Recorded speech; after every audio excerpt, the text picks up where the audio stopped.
Hello and welcome. My name is Alan, and we are back with more members of the 118th Congress.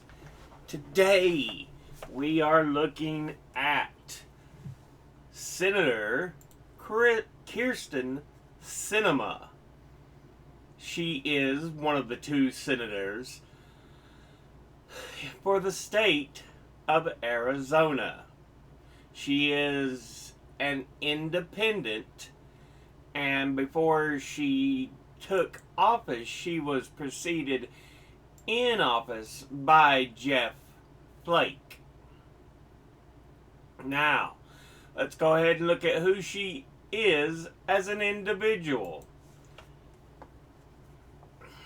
She was born in Tucson, Arizona on July the 12th, 1976. Earned a Bachelor of Arts from Brigham Young University in Provo, Utah. Earned a Master's of Science in Arizona State University in Tempe, Arizona in 1999. A JD from Arizona State University in Tempe, Arizona in 2004. A PhD from Arizona State University in Tempe, Arizona in 2012. Has been a social worker, a private practice lawyer, an adjunct professor. Had an unsuccessful candidacy for election to the Arizona State House of Representatives in 2002. Member of the Arizona State House of Representatives 2004 to 2010. Member of the Arizona State Senate 2010 to 2012, before being elected as a Democrat to the 113th and two following Congresses. Was not a candidate for re-election to the House of Representatives, but was elected as a Democrat to the U.S. Senate in 2018 for the term ending January 3rd, 2025, and switched to independent party status effective January 3rd, 2023. Yeah, so she's, if you know anything about her, she's a traitorous jackass. Anyway, let's look at the committees she is on. Committee on Appropriations, of which she's on the subcommittee on Agriculture, Rural Development, Food and Drug Administration, and related agencies, the Subcommittee on Energy and Water Development, the Subcommittee on Interior, Environment, and related agencies, the Subcommittee on Military Construction, Veterans Affairs, and related agencies, of which she is chairman, and the Subcommittee on Transportation, Housing and Urban Development, and related agencies.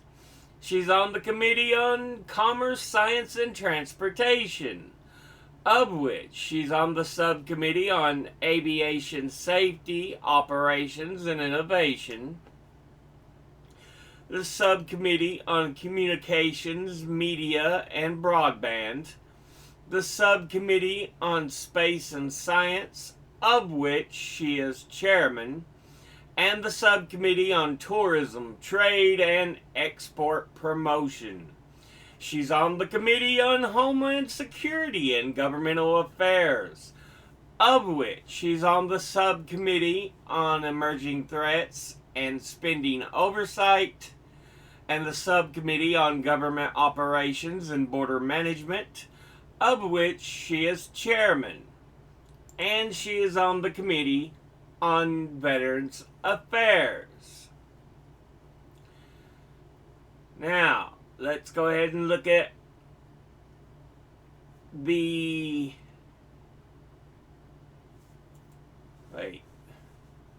Banking, Housing, and Urban Affairs. Did I mention that one? Nope. She's also on the Committee on Banking, Housing, and Urban Affairs, of which she's on the Subcommittee on Securities, Insurance, and Investment, the Subcommittee on National Security and International Trade and Finance, and the Subcommittee on Housing, Transportation, and Community Development.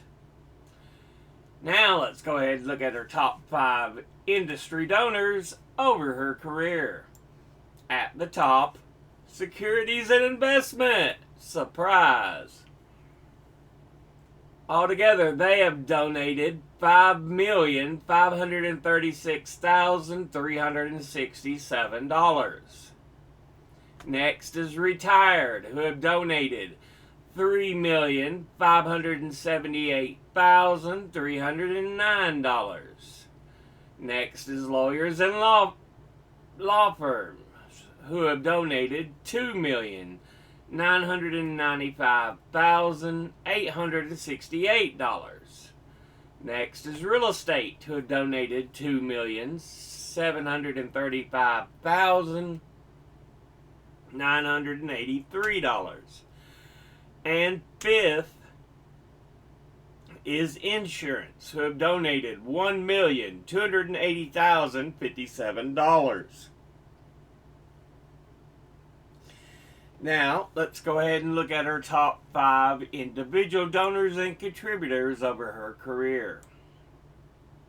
At the top, number 1, we have Emily's List, an American PAC that aims to help elect Democratic female candidates in favor of abortion rights to office. It was founded by Ellen Malcolm in 1985, and the group's name is an acronym for Early Money is Like Yeast, Malcolm commenting that it makes the dough rise, a saying that refers to a convention of political fundraising. Receiving many donations early in a race helps attract subsequent donors. Emily's List bundles contributions to the campaigns of Democratic women in favor of abortion rights running in targeted races. Altogether, they have donated $485,081, and once again, that's Emily's List. Next, at number 2, we have Blackstone Group, an American alternative investment management company based in New York City. Its private equity business has been one of the largest investors in leveraged buyouts in the last 3 decades, while its real estate business has actively acquired commercial real estate across the globe. Blackstone is also active in credit, infrastructure, hedge funds, secondaries, growth equity, and insurance solutions. As of May 2024, Blackstone has more than $1 trillion American in total assets under management, making it the largest alternative investment firm globally. It was founded in 1985 as a mergers and acquisitions firm by Peter G. Peterson and Stephen A. Schwartzman, who had previously worked together at Lehman Brothers. Altogether, they have donated $456,610, and once again, that's Blackstone Group. Next, at number 3, we have Crescent Capital Group.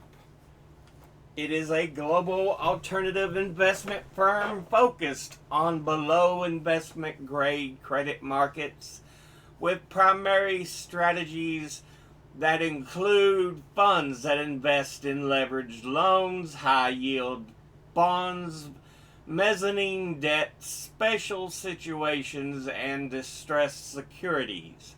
The firm has approximately $40 billion of assets under management, has made investments in over 190 companies since its inception, as well as expanded into the European market with operations based in London.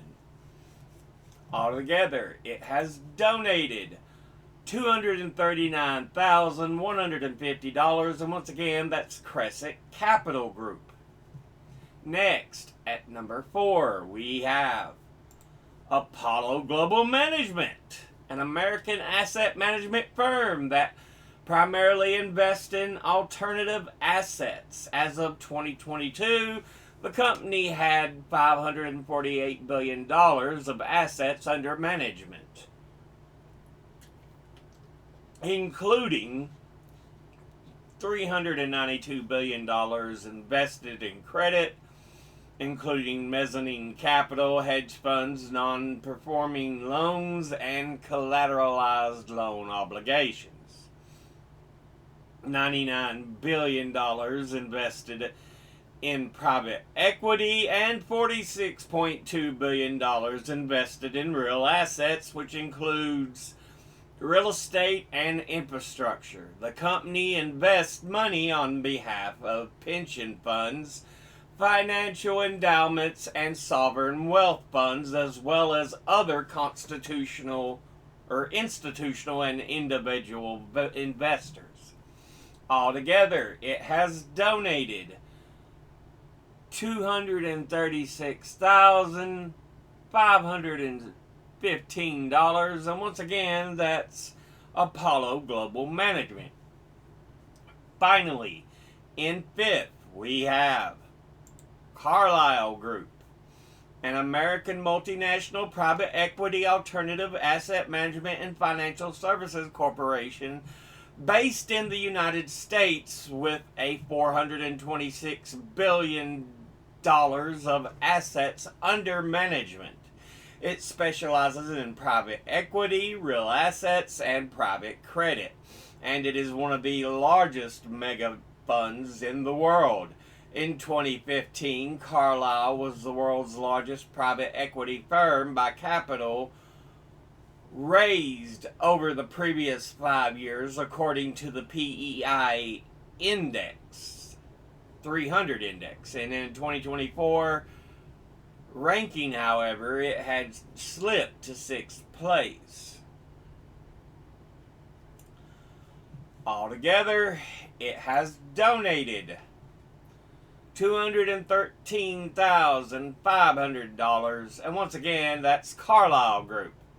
Now let's look at our donors at a glance. Individually, securities and investment. Ooh. Retired, absolutely wonderful. Lawyers and law firms, real estate, insurance, individually. Emily's list. Great. Fine. The rest of them: Blackstone Group, Crescent Capital Group, Apollo Management, Carlyle Group. Ooh. Actually, boosts up to them all. I don't know Crescent Capital Group, though, so it gets an ooh, just because they're all stupid equity and asset management shit fuck groups. These demon organizations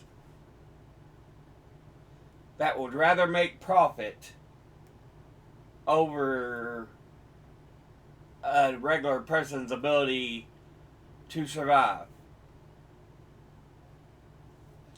But this has been a look at Senator Kyrsten Sinema, who is one of the 2 senators for the state of Arizona. As always, educate thyself, think, read, study, learn. Someone tells you something you have trouble believing, ask them to cite their sources. I'll be putting my sources and links in the description box below the video. Thank you all for watching. I'll see you all in the next one. Until then, later.